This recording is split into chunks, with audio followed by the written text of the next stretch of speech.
চারিদিকে হাহাকার, এ কান্না প্রিয়জন হারানোর শোকে। এ দৃশ্যই বলে দেয় কতটা মর্মান্তিক ঘটনার সাক্ষী পূর্ব আফ্রিকার দেশ ইথিওপিয়ার গোফা প্রদেশের বাসিন্দারা। সোমবার প্রত্যন্ত অঞ্চল কেঞ্চসাচা এলাকায় ভারী বৃষ্টিপাতে ঘটে এই ভয়াবহ ভূমিধস।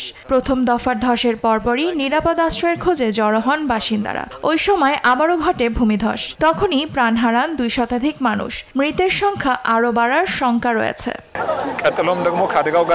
মৃত্যু বেড়েই চলেছে। এখন পর্যন্ত আমরা অনেক মৃতদেহ শনাক্ত করেছি। পরিস্থিতি ভয়াবহ।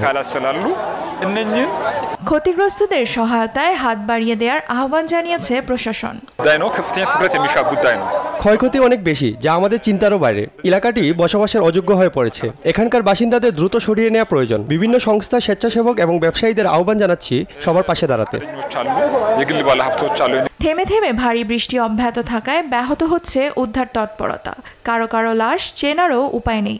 সবকিছু মিলিয়ে চরম মানবিক পরিস্থিতি দেখা দিয়েছে এলাকাটিতে। দেওয়ান মুবাশশিরা হোসেন, নিউজ ডেস্ক, দেশ টিভি।